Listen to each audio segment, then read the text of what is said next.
Bonjour à tous. On est à quelques jours du don de la Torah et tout le monde se prépare pour réceptionner la Torah. Comment on se prépare? Avec l'unité, l'union du peuple juif, Avat Israël.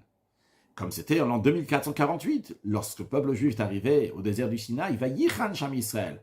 Le peuple juif campa au singulier, qui est Ish Echad Belev Echad, comme un seul homme, d'un seul cœur. Il faut comprendre pourquoi c'est tellement important. L'amour du prochain, Avat Israël, c'est ça la manière qu'on va pouvoir réceptionner la Torah. Pourquoi Avat Israël? Pour cela, voyons une autre chose. Nos sages disent que la Torah a été donnée uniquement parce qu'il y avait les 600 000 juifs qui étaient là. Mais s'il en manquait un, la Torah n'aurait pas pu être donnée à qui que ce soit. Pourquoi? Il fallait que tout le monde soit là, les 600 000 juifs.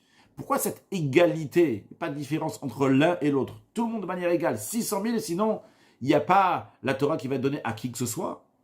L'explication est la suivante. La différence qu'il y a entre un juif et un autre juif, c'est uniquement dans les kochot pratim, dans les forces détaillées, c'est-à-dire dans ses particularités, dans sa qualité, dans le caractère de l'un, de l'autre. Mais dans le etzem, dans l'essence de l'âme, il n'y a pas de différence entre un juif et un autre juif. Et au moment du don de la Torah, qu'est-ce qui s'est passé? Dieu nous a donné la Torah, mais ce n'est pas juste les informations de la Torah. Dieu s'est donné, il y a l'essence de Dieu qui a été donnée à qui? Au peuple juif. Mais à qui du peuple juif? À l'essence de chaque juif. Du côté de Dieu, il est écrit Anochi Hashem Elokera. Je suis l'Éternel ton Dieu, je suis. C'est l'essence de Dieu qui a été donnée. Et ça a été donné à l'essence du juif. L'essence du juif, il n'y a pas de différence entre un juif et un autre juif. Comme l'Admour Azakan dit dans le Tanya, Aneshamot Matimot.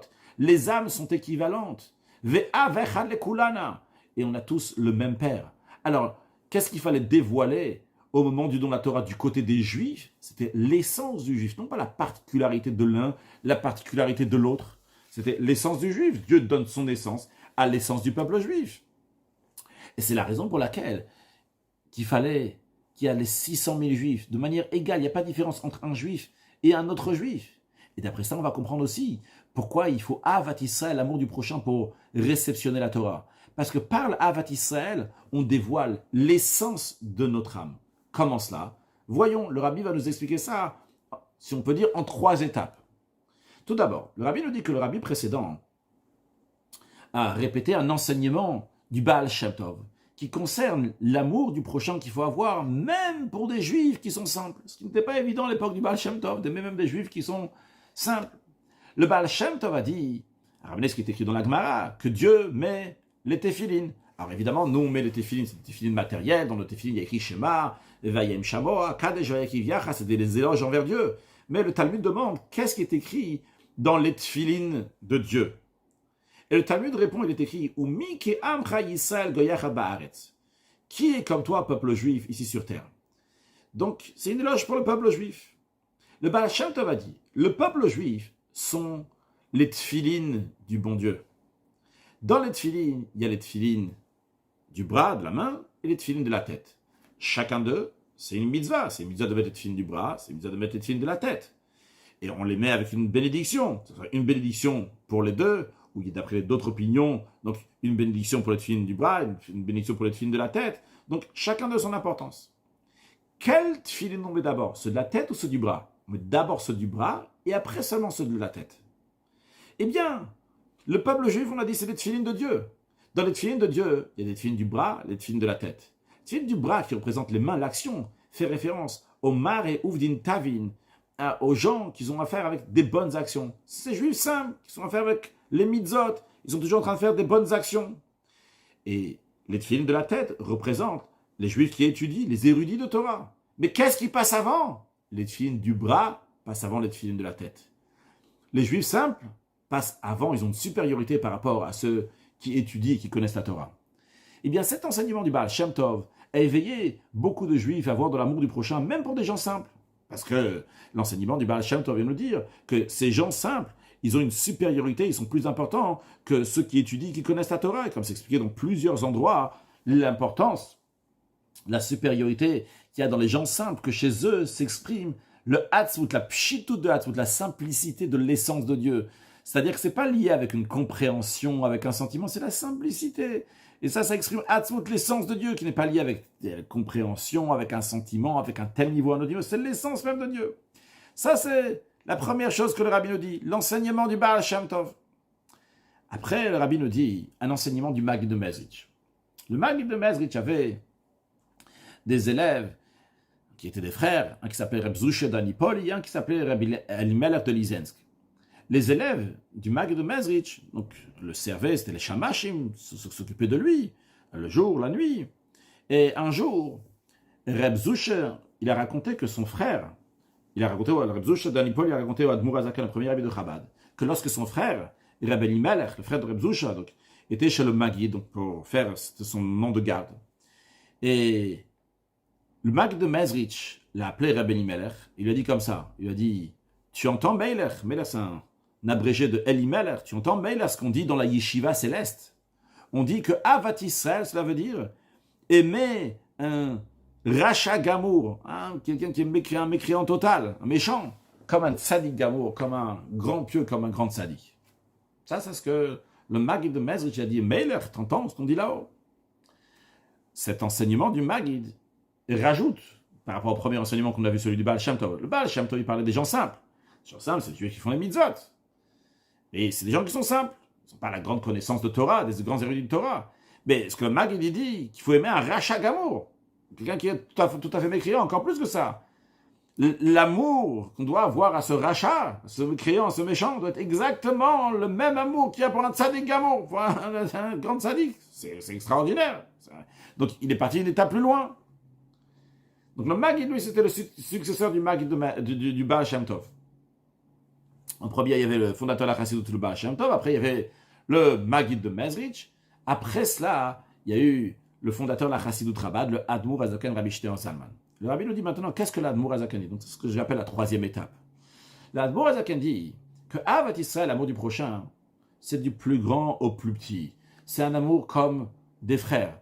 L'amour des frères, c'est pas un amour qui est travaillé, c'est un amour naturel, c'est dans le sens naturel. Et l'Admour Azaken dit, c'est ça qu'on dit, tu vas aimer ton prochain comme toi-même. C'est vraiment exactement comme toi. De la même manière que quand on s'aime à soi-même, c'est un amour donc qui est naturel, de manière plus précise, Ahava Atzmi, dans l'essence même. C'est pas lié avec des calculs ou quoi que ce soit. Je fais pas des calculs pourquoi je dois m'aimer. Parce que on s'aime, c'est tout. Et ça va à tel point qu'il y a écrit Akol Pshayin Techase Ahava. Sur toute faute, l'amour, elle couvre. C'est-à-dire même quand quelqu'un il fait une si grande faute qu'il réalise que c'est une faute. En général, quand quelqu'un il fait quelque chose, j'ai pas fait de faute, etc. Mais il a fait une si grosse bêtise qu'il réalise que c'est une bêtise. Il est d'accord que c'est un pesha, pshaim. C'est une erreur, c'est une faute qu'il a fait. Quand même. Même qu'il ne peut pas se mentir, mais quand même dans ce cas-là, l'amour, elle couvre ça. Parce que l'amour, elle arrive à un niveau tellement profond dans l'âme que là-bas, on ne voit pas les fautes. Eh bien, c'est comme ça qu'on doit voir l'amour du prochain. C'est ce que l'Admour Azaken dit. Maintenant, pour éveiller un tel amour, il y a besoin d'une réflexion. On va voir dans quelques instants quelle réflexion il faut avoir, quelle méditation il faut avoir. Mais en tout cas, par cela, on peut arriver à aimer un autre juif dans Etzem, dans son essence, non pas par rapport à ses qualités, à son caractère, à son comportement, mais à son essence, à son âme juive, qui est au-delà de la compréhension. Comment est-ce possible une telle chose? D'aimer un autre juif, quelqu'un d'autre, c'est pas moi. Et pourtant, c'est une avaat, c'est l'essence, c'est un amour qui touche l'essence, comme si c'était mon amour à moi-même. Eh bien, il y a deux explications. La première explication, c'est que l'amour du juif, l'amour de la Torah, l'amour de Dieu, c'est une seule chose. En ce qui concerne l'amour de Dieu chez un juif, c'est un amour qui est naturel, parce que Bani Matam Hashem Elokecha, on est des enfants de Dieu. Un fils, il aime son père. Un fils, il est une seule chose avec son père. Le père et le fils sont une seule chose, c'est un seul etzem. De même, l'amour du juif, Avat Israël, qui découle du fait qu'on aime Dieu, qu'est-ce que ça veut dire? J'aime Dieu. Si tu aimes vraiment quelqu'un, tu aimes ce que lui, il aime. Donc, si tu aimes vraiment Dieu, tu aimes ce que Dieu, il aime. Qu'est-ce que Dieu, il aime? Dieu, il aime les juifs. Donc, vu que le juif, il aime Dieu, donc il aime un autre juif, vu que Dieu, il aime aussi un autre juif.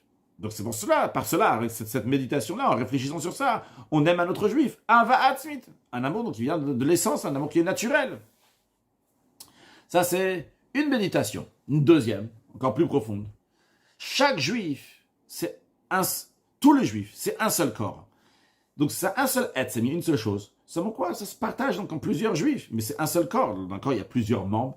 Donc il y a un seul corps avec plusieurs membres. Donc quand j'aime un autre juif, j'aime pas l'autre, j'aime lui-même. C'est la première explication. J'aime un autre juif parce que Dieu, il aime un autre juif. Mais dans la deuxième explication, c'est pas que j'aime un autre juif. C'est moi-même que j'aime. Quand j'aime mon frère, finalement, c'est un autre que j'aime parce qu'on est des frères. Là, c'est t'aimes toi-même. C'est partie de ton corps. C'est des membres de ton corps. Tu aimes toutes les parties de ton corps. Donc ça, c'est la méditation à avoir pour aimer un autre juif, bien qu'il est autre, qu'il soit plus autre. Je vais maintenant l'aimer comme si c'était moi-même. Alors Rabbi nous dit cette expiation-là, que j'appelle la troisième étape, l'expiation du Adbor Hazaken. Eh bien, on peut dire que ça rajoute encore par rapport à celle du Maggid de Mezrich. Celle du Maggid de Mezrich, c'est d'aimer un rachat comme un tzaddik, rachat gamour comme un tzaddik gamour, en mécriant comme un pieux. Mais il y a ici une certaine explication, compréhension, la preuve on est en train de parler ici. Là, il y a un rachat, l'autre c'est un tzaddik, tu vas aimer l'un comme l'autre. En fait, il veut aimer l'un comme l'autre, c'est-à-dire qu'il y a l'un, il y a l'autre finalement. Par contre, ce que l'Admor HaZaken explique, aimer kamocha comme toi, ce n'est pas limité ici. J'aime moi-même. Je suis pas en train d'aimer l'autre. J'aime moi-même. Et c'est comme ça aussi qu'on parle de l'amour des frères. C'est la fraternité. D'après ça, le Rabbi nous dit, on va comprendre la question initiale. Pourquoi pour le don de la Torah, il y avait besoin de Ahavat Israël?